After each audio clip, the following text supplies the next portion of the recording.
Alright, you wanna do the introduction? Yeah, welcome.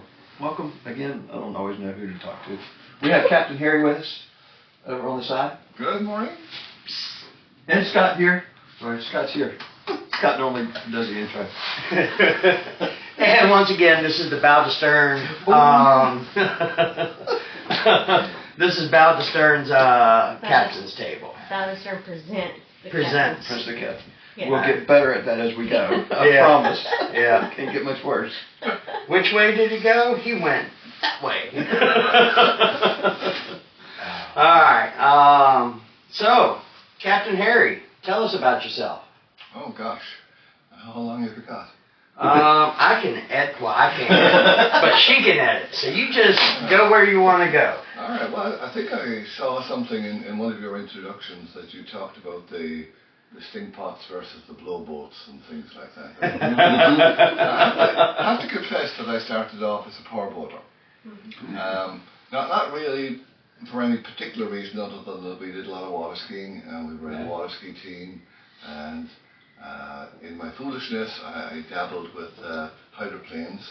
You used to do the pyramids, right? Yeah, That kind of stuff on water skis. Lola was the top person on the pyramid because she was obviously the lightest one and the easiest one to get up. And that was back in the Cypress days, wooden skis and... Oh, absolutely. Yeah. I actually made my own skis. I made my own slalom skis. It was so far ago, it was made out of marble. I had my nice concave and I had it all set up for myself. It was great.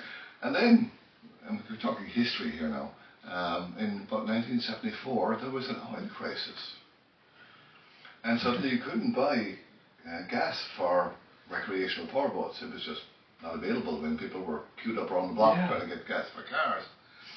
And a friend of mine said, come sailing with me. And he had a thing called an Enterprise, which is not that different to the FJs that you have here. It's a 14-foot hard shine plywood boat. Okay. And I went and it was just the two of us on the boat, and he told me pull this, lean this, do whatever, and I did what I was told.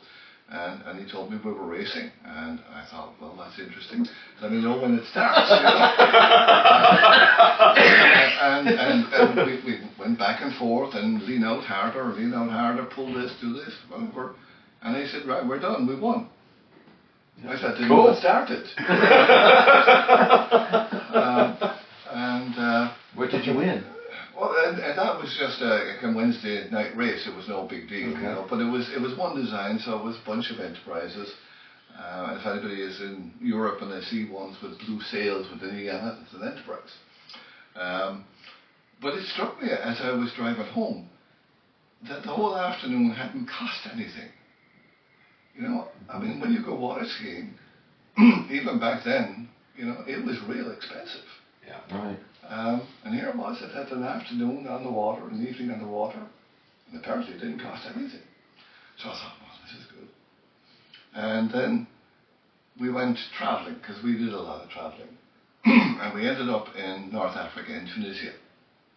And up on the north coast of Tunisia, there's a place called Sidi Bou Said, which is a beautiful coastal town. And I saw a sign for sailing lessons. And I thought, you know what, that would be good for Finola to learn, because I mean, I've done it now, so obviously I know how to do it. See what we do with this one. That one-day master certificate. I learned how to sail on YouTube. On the YouTube. The YouTube. Yeah, I mean, you hear all the time about zero to hero, you know. Yep. And so I signed us up for sailing lessons, and we showed up the next morning and met the instructor and discovered that he only spoke French. And he really had no English. And I thought, well, it's going to be a problem. We were sailing things called caravels, which are kind of pram-fronted, but they're about 18 feet, and they're kind of like clinker-built kind of things. Launching them through the surf, so the tallest person gets in last, the shortest person gets in first, and off we go. It turned out that the French wasn't really that big a problem because I didn't know the name of anything anyway. And so I was going to learn a new word.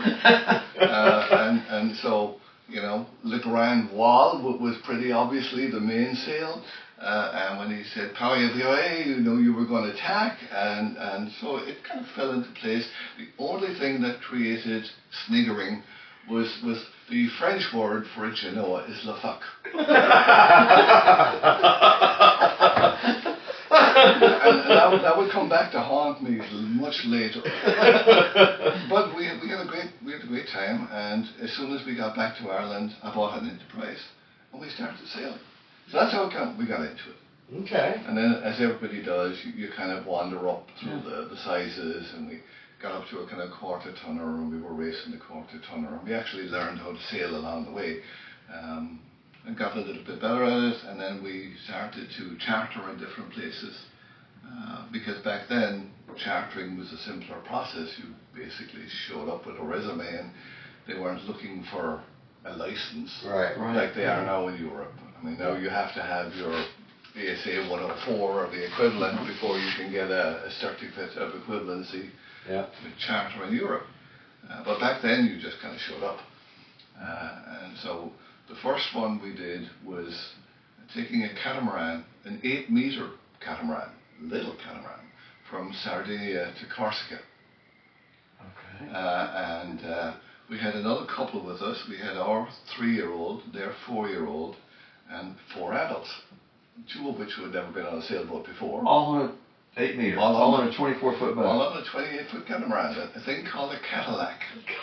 There you go. Even better. Oh, Cadillac. Even better. It was designed by Tom Lack, Yeah. who was actually a fairly well-known catamaran designer. Yeah. But this was his kind of little baby one. It had a single outboard mounted between the hulls. And the charter base said, you can't steer this thing with the outboard, so what you do is it'll blow sideways, and you use the outboard to jog it backwards and forwards to miss things. kind of like Pac-Man. Yeah. It's like the old Prouts. And so off we went. And we sailed around Sardinia for a while, and the Costa Smeralda, and we went into the Aga Khan's marina, and we felt we were really posh. But as long as you had dock shoes and shorts, nobody questioned you. You just walked around like you were meant to be there. And then we decided that we wanted to go to Corsica, and that was on paper, and this was paper charts. This was long before GPS. Anything electronic. Anything electronic. We didn't even have a radio direction finder. Nothing. we had a hockey puck and paper chart. Yeah, 2 cups of long string. and I said, let's go to Bonifacio, because that seems like a cool place in Corsica. And so we set off, and we found that catamarans in general don't go upwind very well, and particularly an 8-meter catamaran in open water with a bit of chop. And so the progress was kind of slow. And so sometime in the early afternoon, I realized that we hadn't got halfway yet, and we were not making it all the way. And so decided to divert to a group of islands called Rude much? to the Lavezzi Islands.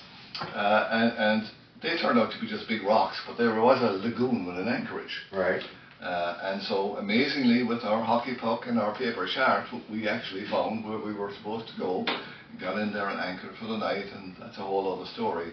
But the next day, we carried on, and as you were closing on Bonifacio, because you're changing countries, you have to change your courtesy flags and do all that kind of thing. And you had to contact Bonifacio Strait Control to get permission to go into the fjord, because Bonifacio is a fjord that runs about 4 miles in and up to the town.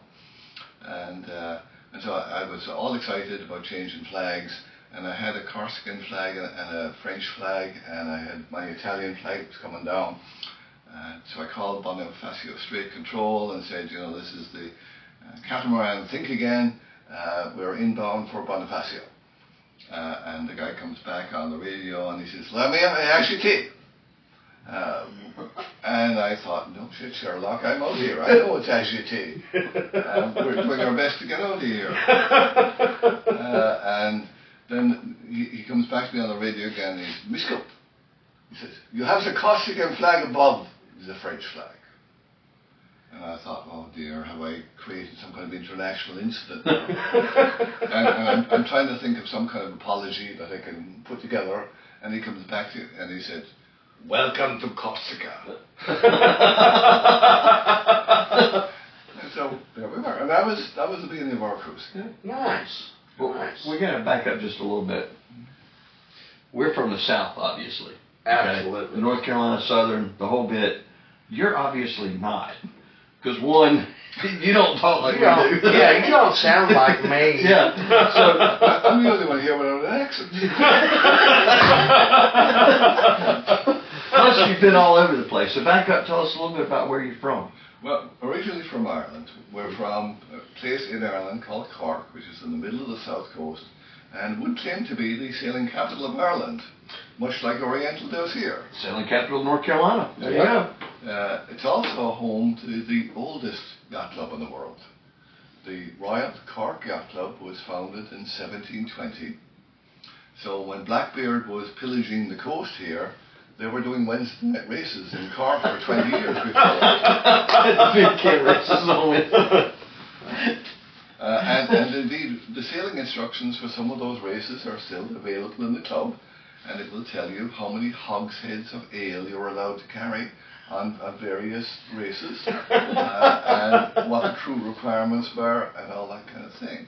And I think one of their biggest claim to fame is, as the America's Cup was starting, and one of the regular challengers was Sir Thomas Lipton, of Lipton's tea fame. And he challenged, I think, like 2 or 3 times for the America's Cup. Never won, but he was always there. And he wanted to be a member of the Royal Cork Yacht Club.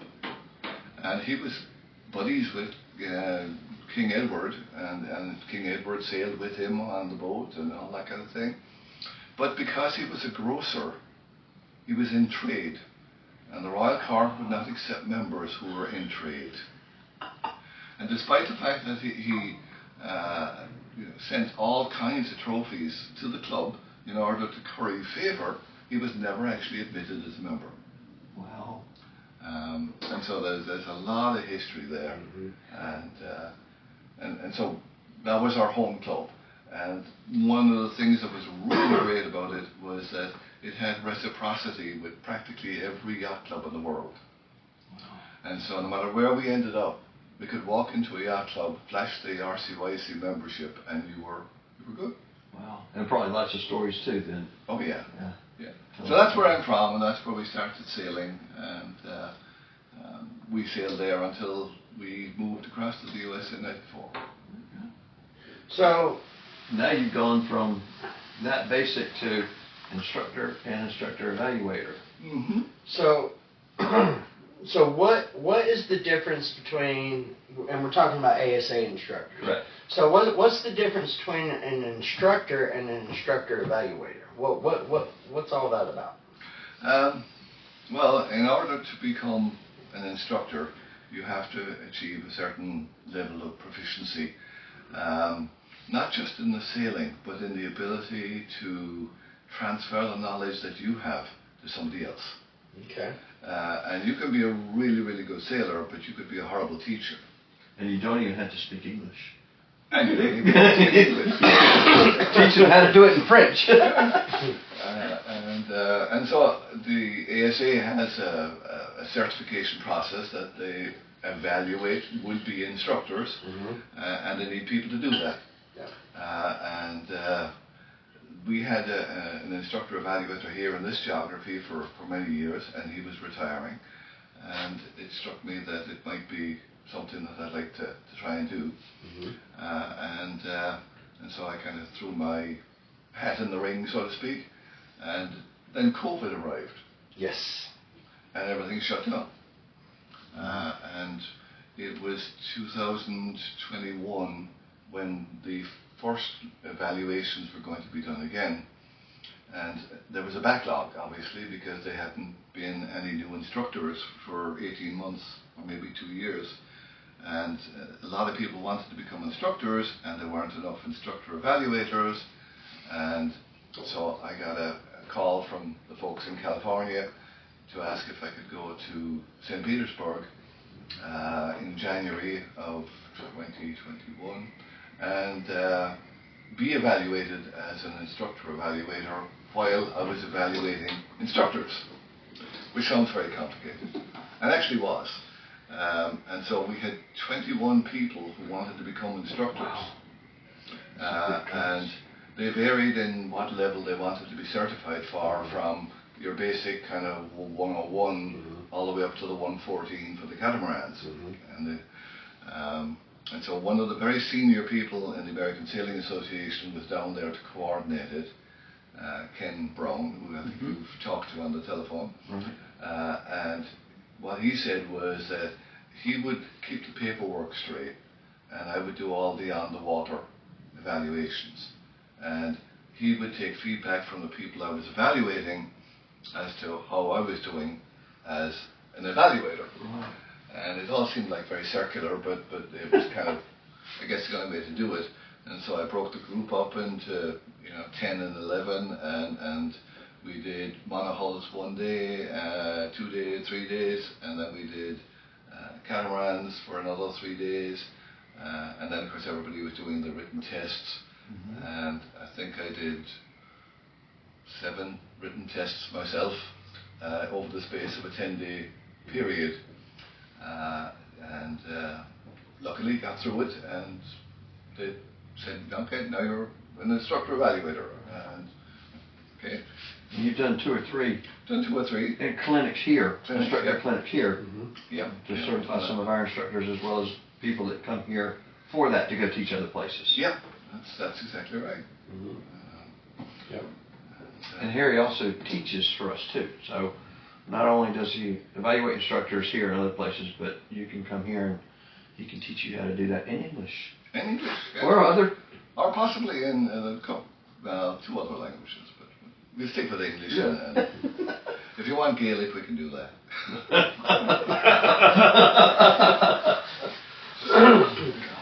So, what's the farthest distance you think you traveled? In a single, from Zanzibar to Salalah in Oman, which is 2,100 miles in a straight line up the Indian Ocean. Right. We need to get out the globe. Right.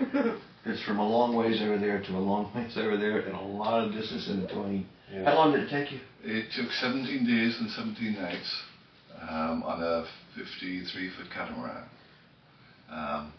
But because you're sailing in dangerous waters, there's an exclusion zone along the coast of Somalia.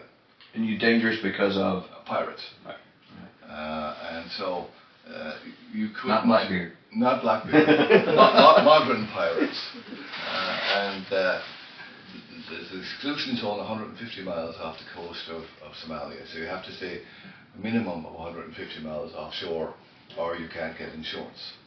And then you have to register with the UKMTO, which is the civilian organisation that controls traffic going up through the Indian Ocean, through the Gulf of Oman, and up to the Suez Canal. And then you have to register with the coalition forces, who are the ones who are there to make sure the commercial shipping can get through. And they're having a busy time now, as you know, with the Houthis on the other side. But this was pre the Houthi thing, so we were concerned about the Somalis more than the Yemenis at that stage.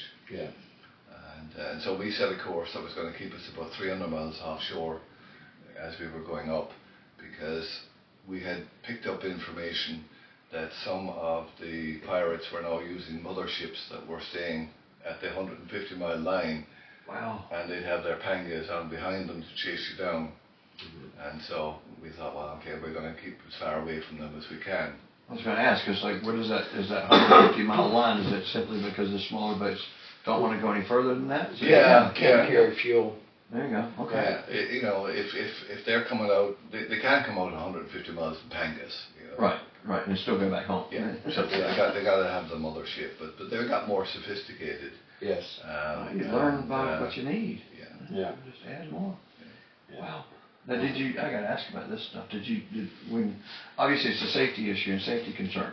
So what did you guys do to, other than obviously trying to go far enough away from them, I mean, did you guys carry any weapons or any No. security or safety? The owner of the boat had taken out insurance with a company called Global Rescue.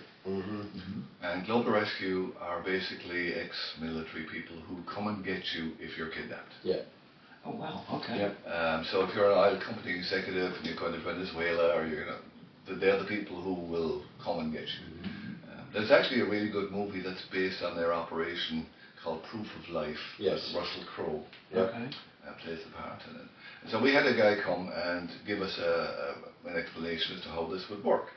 And the first thing was no firearms, because civilians with firearms are more of a danger to the rescuers and everybody else than they are going. And you're always going to be outgunned by the pirates anyway. So if you start shooting, you're going to die. Yeah. So no guns on the boat. The second thing was you could repel boarders as best you could. And you were unlikely to have them shoot you if you were just physically trying to stop them getting on the boat. And so he gave us hardwood clubs, ironwood clubs. Like a baseball bat. Like a baseball bat, or a shillelagh, which would be more for me. And he had a diagram as to where we should hit people with them to do the maximum amount of damage. And we all had to practice swinging these things at each other, just because. And then we had to learn the safety words, because if you were taken and you had to make a call because somebody wanted to get ransom, you could work these words into the conversation, and they would know that you were under duress. What was your word? He had two words for us, but the one that was really random was Rumpelstiltskin. Now, how do you work that into where you are? Well, You tell them about the story. Rumpelstiltskin and I went and we had dinner the other night. and what he said was... Potato! What he said was, the Somalis will have no clue what that word means, so it doesn't matter. Yeah. But it is random enough so that it'll be obvious to anybody who's listening. Gotcha. So you could have had Rumpel and Stiltskin over for dinner the other night. Yes. There we go. That will be it. Or Rumpel and Skissen for dinner. Which was delicious. Yeah. The Stiltskin was a little tough. but then the scariest bit really was, he said, if you are taken and we are coming to get you, you will need to lie on the ground in a particular configuration. So we'll know who the good guys and who the bad guys are. Yeah. Because he said, if we come for you, we will double tap anybody who's not in that position. Yep. Goodness. Yep. And so we paid a lot of attention to how to lie and what way to lie on the ground. Now, did they give y'all a tracker, a GPS tracker? Oh, well, we had AIS. So you have to keep your AIS up for the military, because they want to know where you are. Yeah. We had to change our clocks to Zulu time, and then we had to report in on satellite twice a day to the military and to the UK MTO. Yeah. So we had a schedule of reporting in as we were going along. Now they're starting to give little geotags. Yeah. Like the restaurant cards. That you could put it in your shoe, put it, I wouldn't know where, because I mean, it's one thing to know where the boat is, but they're going to take you, and you've got to live with them or survive with them until you're found. I got to ask, the insurance was for the owner. Did that cover you too? Well, this was one of the weirdest things, was that there were 6 of us on the boat. The owner and his girlfriend's niece and her boyfriend, and my wife and I. And at the very end, when we got off the boat, we discovered that he had only taken out insurance for 4 of the 6 of us, on the basis that if they came for us, they were never going to leave 2 after them. And I thought that was an interesting gamble he was taking with our lives. Never going to leave. Say that again? That if they did come to rescue, they wouldn't leave 2 behind. So wow!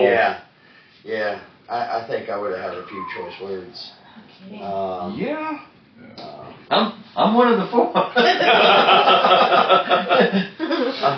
Finola don't like Finola enough. They'll come and get her anyway. So, did he own the boat, or was that a charter boat? No, he owned the boat. And I'm not sure how much of this you're going to edit because some of this is probably not best on a podcast. Well, my next question is, when you hop on a boat that's not your boat, and you're looking for stuff on the boat, does it matter if it's a friend's boat? Do you value it different as a charter boat, as in what you're looking for, inspecting for safety?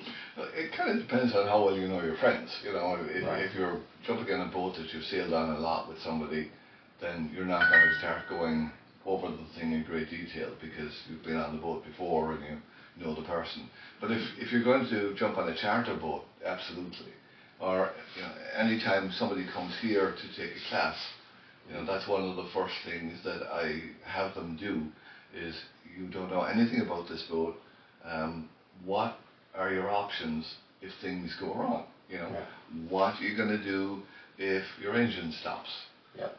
What are you going to do if you're out on the open water? It's a sailboat. You can put a sail up. So what are the key components when you hop on a boat and it's a charter boat and you're fixing to take it out? What are the key components that you like to look for?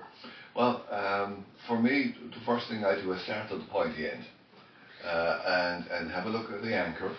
And a lot of boats that live in marinas all the time have anchors, but they have safety lines on the anchors, and the safety line may not have been open since the Carter administration. You gotta know, because if you have an engine failure in confined space, you got to be able to drop your anchor, and you got to know what you got to be able to do it. Got to put the parking brake on. So some of the boats, the smaller Catalinas in particular, don't have an electric lowering of the anchor. You have to use the clutch and control the clutch. You better know that, and you better know how to do that before you start thinking of leaving the dock. Or even some of them don't have that. You got to just be able to untie it and hand deploy. Right. And how are you going to do that? Yeah. Well, the other thing is that on most of the little boats, they only day sail. That's right. So they never drop their anchor. So you hop on a small boat and you need the anchor, and the whole thing's froze up. Yep. The chain's You rusted. pull up all the line. Next thing you know, you get to not a length of chain, but a water chain. Yeah. Will it even fit out the boat? Yeah. Right. I don't know how many times I've pulled up an anchor ball where it's just the chain all rusted together, making a ball. Yeah. So. Yeah. The next thing that I usually look at is the sail, the main sail itself. If it's a traditional sail and it has 6 sail ties on it, take 3 of them off, because you don't need 6 of them to get out to the place where you're going to rest the sail. Is the halyard detached? Is the halyard laid fair? Is there anything peculiar about the way that, is it in mast or is it regular sail? In mast furling can be a great convenience, and it can be a real pain in the tail. So there are things you have to kind of be careful of. The other thing, from my own experience, is that once you start the engine, and you're letting the engine warm up, check the transmission backwards and forwards when you're all tied up in the dock. Because I have had occasion with our own personal boat coming out of a marina and boat yard, which shall remain unnamed. We had them work on the engine and going out for a check ride with the technician, and he reversed it smartly out of the slings and discovered that he didn't have neutral or forward because he hadn't reconnected the linkage. And it popped off once it got in reverse. And luckily, we managed to get a line around a piling and actually stop us becoming a lawn ornament for somebody over in Whitaker Creek.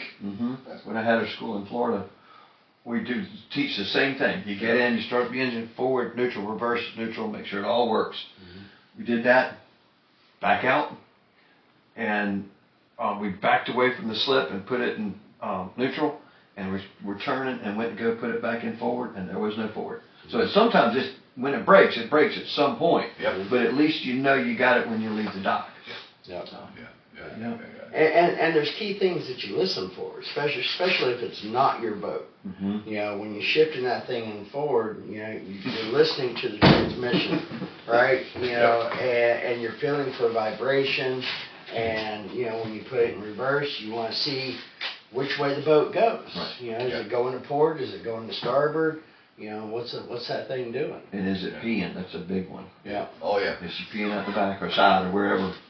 We always do that twice because there's enough water in the hoses to give an initial when you start it. Yeah. But, you know, after you've turned on your instruments and you're waiting for your GPS to spin up and all that, go back and check your water again. Yeah. Because if it's still running now, you're good. Yeah. But it may have stopped if somebody has closed the seacock. Right. Yeah.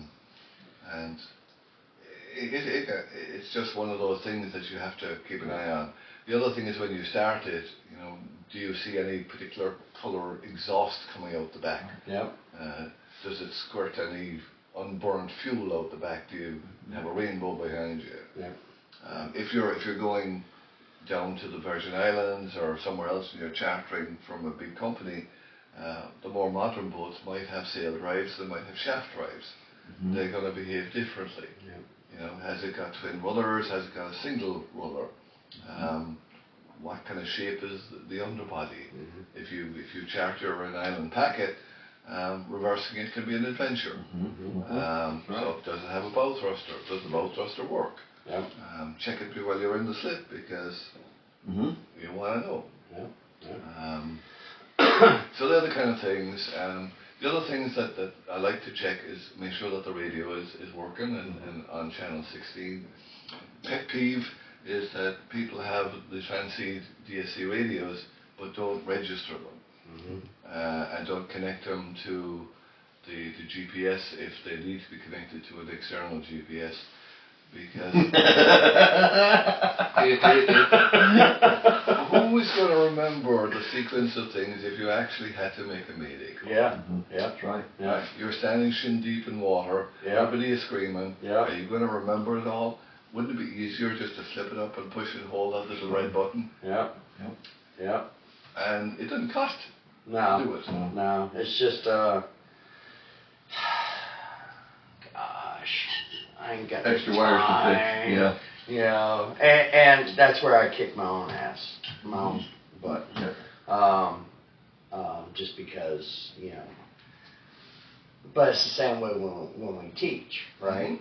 I have set procedures that I do when I teach. Very first, I do mine a little bit different. The very first thing I do is, I tell my students this: when you hop on the boat, first thing you do is you fire up the motor.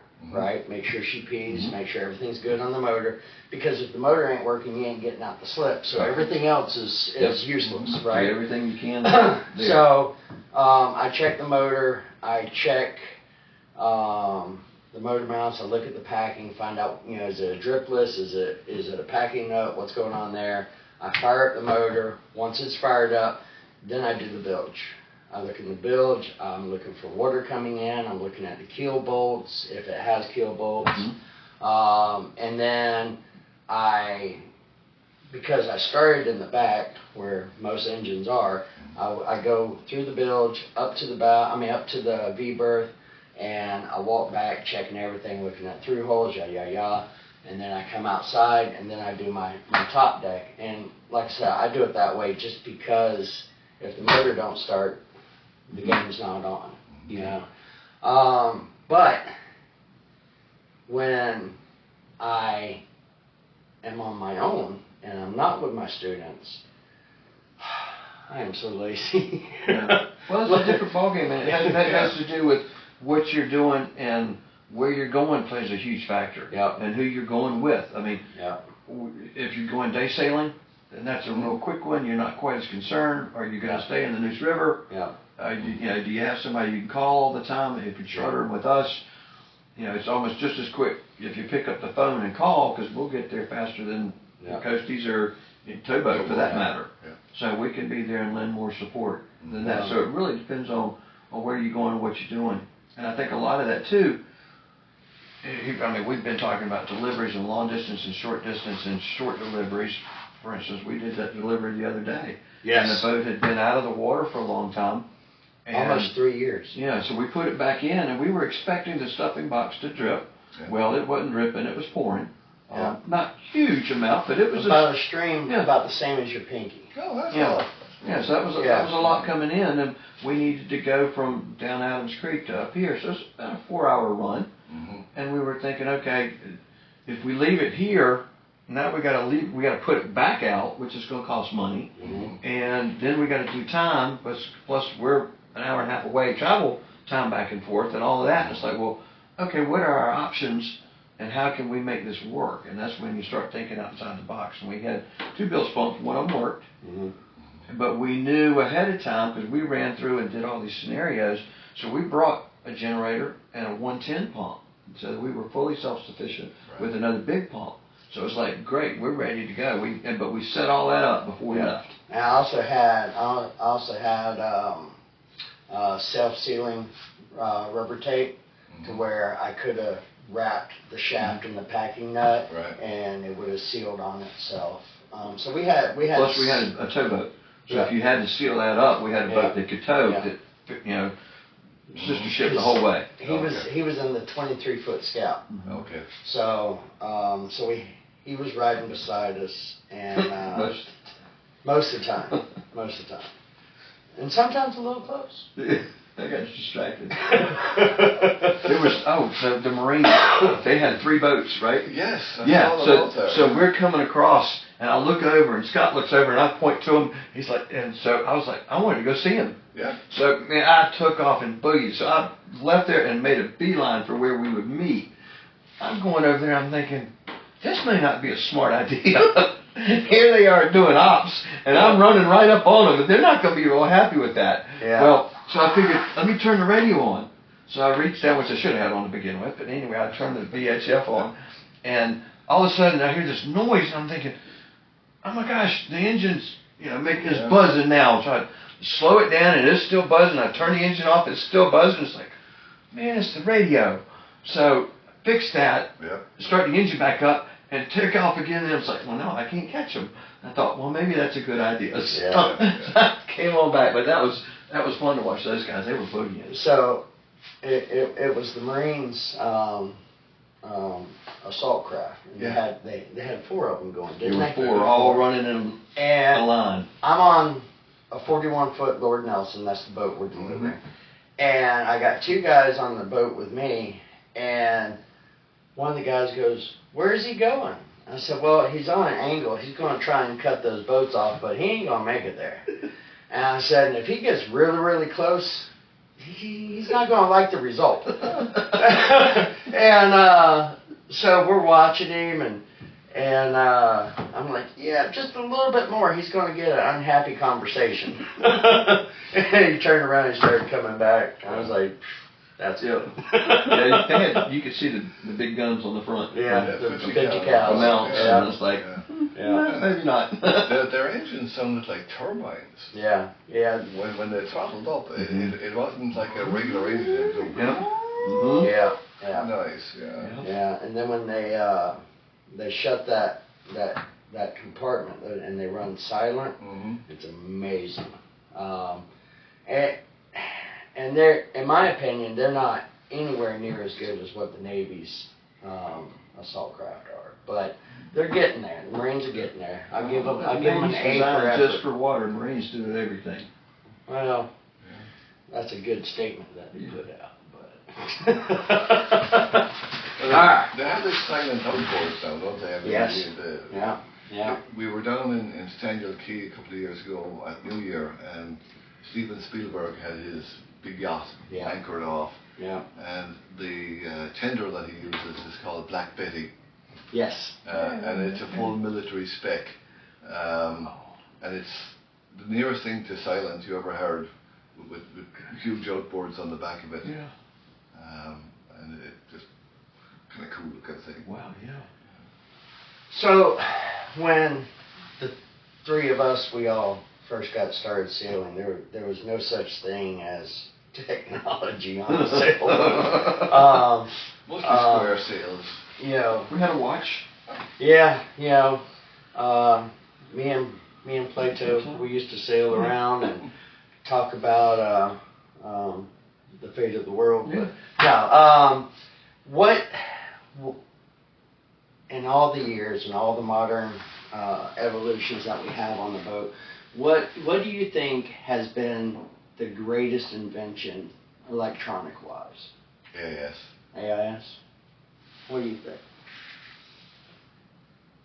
Yeah, I think I'd probably go a little bit more. But AIS is great, but I'll just back up and the GPS to know where you are at any given time is nice. But AIS, yeah, that's even better because it tells you so much more.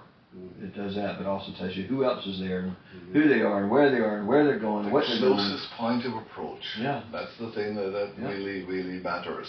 If you're out there at night and you see this little tiny dot of light, which is getting bigger and bigger and bigger and bigger, and you know, it's amazing how fast commercial traffic is moving relative to a sailboat. Yeah.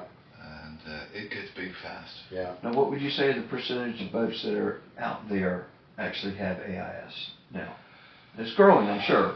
Yeah, I mean, obviously commercial stuff have it, apart from fishermen.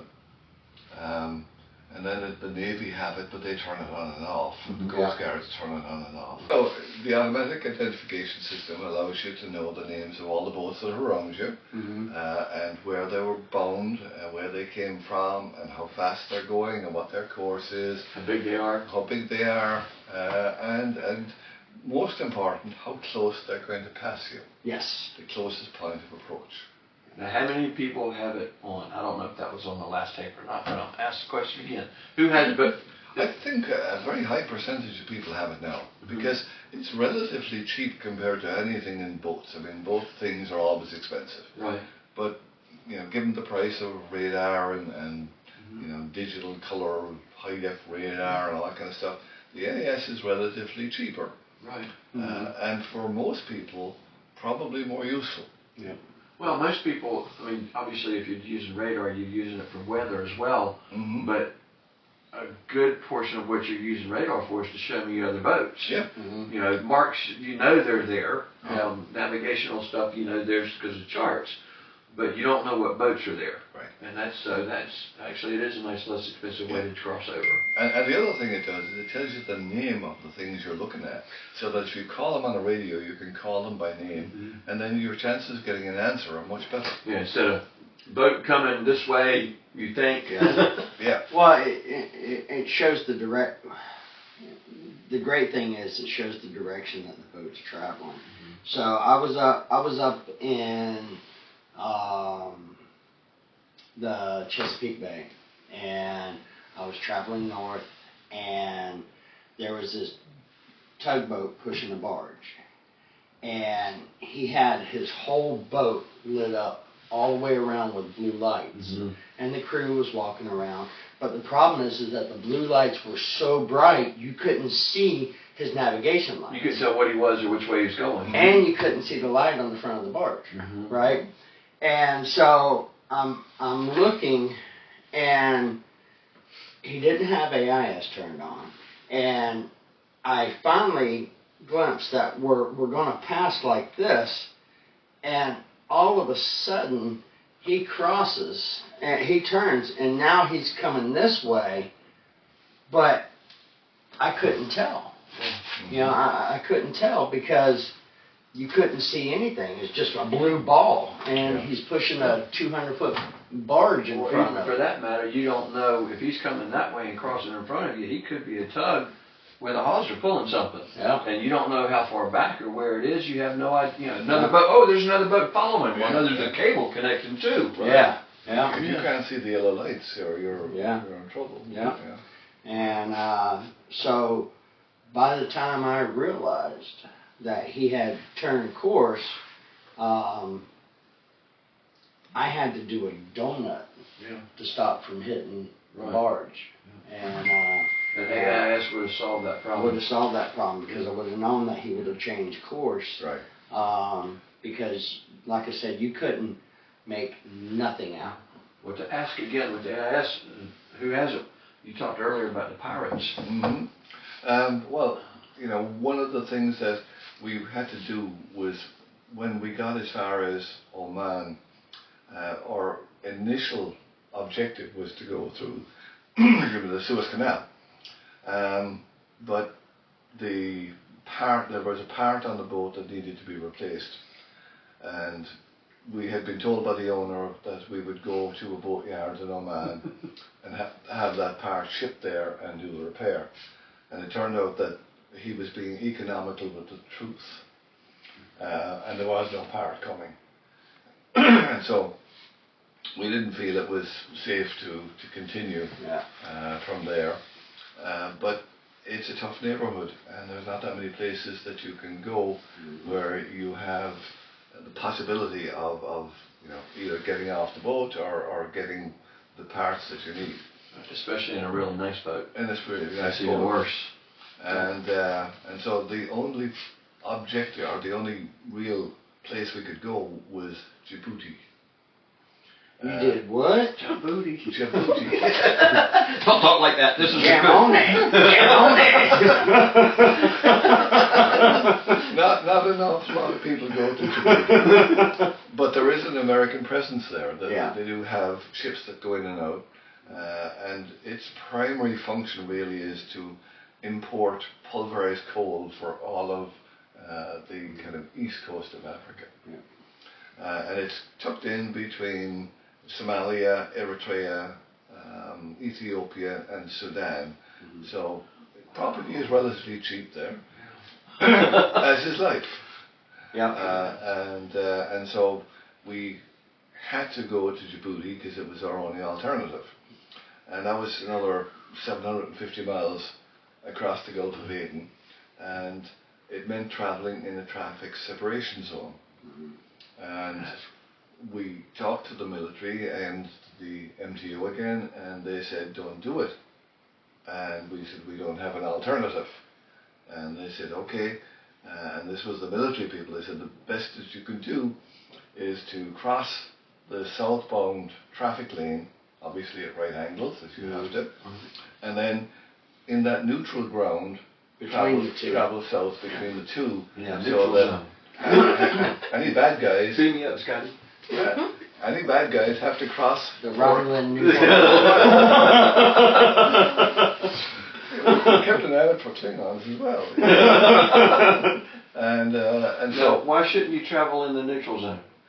Because they're trying to keep the traffic separated, so they don't really want people in there. Right, just like driving in the median. It's like driving in the median. Yep. Now, but we're making an exception for us because we were doing kind of 4 or 5 knots when everything else is doing 18, 20 knots. Now, it also too got more like a washboard, because you got, if there are wakes or anything or stagnant stuff, you're just in the middle of waves coming at you from all washing angles. machine. Yeah, you can get that, but it's very wide. I mean, it's 4 miles wide, and then the neutral zone's 2 miles wide, and then there's 4 miles going in the other direction.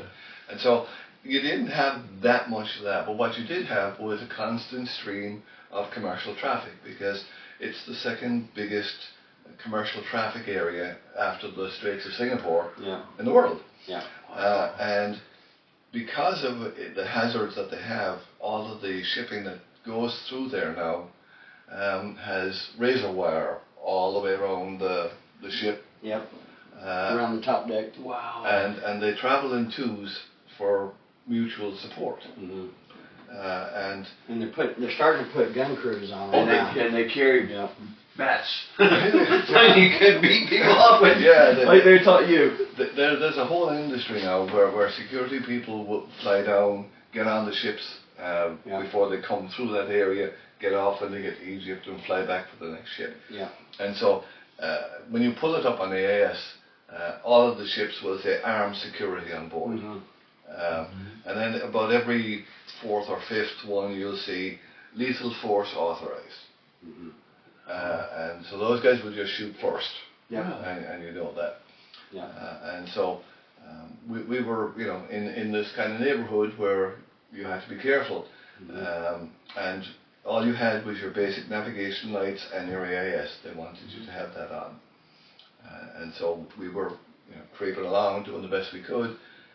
750 miles, we're short on fuel, we're trying to sail if we can, but we're doing the best we can. We're running one engine to conserve fuel. Yeah. Wow. And my wife was on watch in the middle of the night, and I'm sleeping in the cockpit as her backup, and she calls me and she said, a ship has slowed down. And we thought, that's can't be right, because everything is... Yeah, it's got a speed limit. You look back and you see a red light and the steering lights, and she goes by and you see a stern light, she's gone. I mean, and it's like all the time. And now there's one doing the same speed we are. And it's 3 miles away, but it's doing the same speed we are, and that's not a good thing. So our friends from Global Rescue had kind of given us a series of things that would be flags that we should pay attention to. And one of them was anybody who would slow down, because they really have no business slowing down. Yeah. And so we watched it, and it was gradually coming closer, paralleling us, but coming closer. So we looked at the AIS, and everything else has all this information, and all this was like a 10-digit number, and nothing else, just 10-digit number. And we said, okay, the first thing that Global Rescue told us to do was slow down, because maybe it's something that's just trying to transition across. So we slow down, and it slowed down too. So another flag. So now everybody is on deck. We got somebody with the sat phone in their hands. Somebody's I'm on the VHF radio. Fidona's on the wheel. Told her start the second engine and get ready. And so they got to be in about a mile from us. And so I called them on the VHF and said, vessel at such and such a location. We're on a converging course. What's your intention? And there was no response for about 30 seconds, and then they came back and said, no English. And I thought, okay, this isn't good, because English is the international language for navigation. And we did have a thermal imaging camera, a flare. Okay. And so we put the flare on it. Now it was close enough when we could see it was a dhow, probably Somalian, about 100 feet. And it was towing pangas behind it, the little fast boats. So it was a mothership towing some motherships towing other things, and we're like, okay, that's not good. And so we started the other engine and turned away from them and firewalled the 2 engines. And the owner was objecting because the engine hadn't had time to warm up.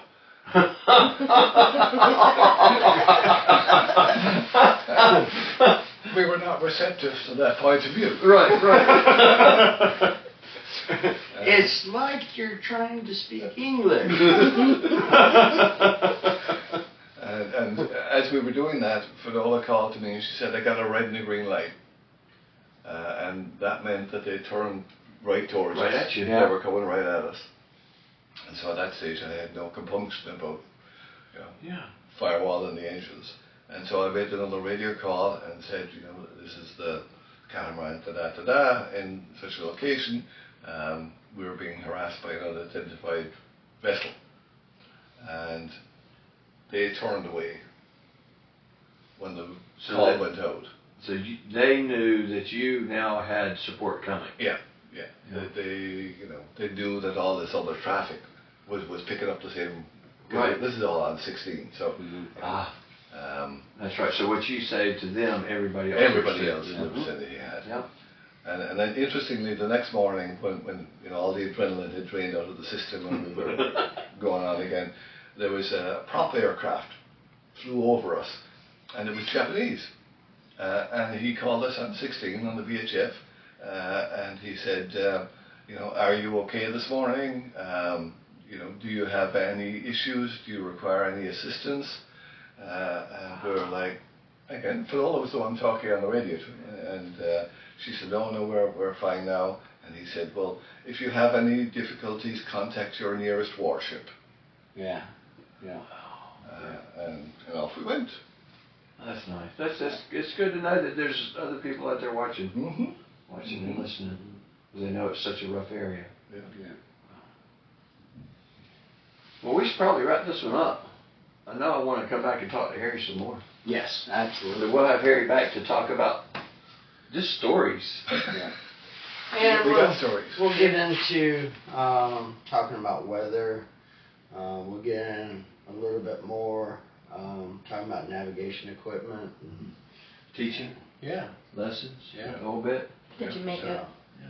satellite would be neat. Yeah. Never know. Yeah, Starlink. Jamaica program. Where are What'd you? you say? The Jamaica satellite. Well, all I heard was satellite. So I was like, ooh, yeah, Satellite Starlink. programs. Yeah. But Harry's a great instructor. Happy to have him here. Glad to have him here. It's a good place. It's a good family to hang out with. He teaches Group here. each class with a Guinness. No, that is absolutely untrue. First of all, Keep the first one. First of all, from Cork, if I was drinking, it would have to be Murphy's. Oh, Murphy's. Okay. Guinness is Dublin. Right? Cork is So that was Murphy's. such a disdain. But other than that, Jameson would be far more. Ooh, receptive. Jameson. Yeah. Yeah, Jameson. Yeah. A little bit of Irish cream. Actually, the guy who was the chief distiller for Jameson, his name was Barry Crockett. No relation to Davy. And he was a really good sailor. And he kept a boat on the marina where we did back in Cork. Okay. And before we moved over to the US, he gave us a bottle of Middleton Very Rare to see us off. And we consumed it the night before we came across. Well, Harry, thank you so much for hanging out with us. It's a pleasure. It's You fun. come back. Yeah. And for everybody out there, if you liked everything you've seen and heard, please like and subscribe. Comment. Yeah. And follow. And Yeah. follow. Yeah. There we go. And follow. Yeah, make sure you comment because we will respond. Yeah, we will comment that you like talking to Harry, and we'll have other guests here too. Yeah.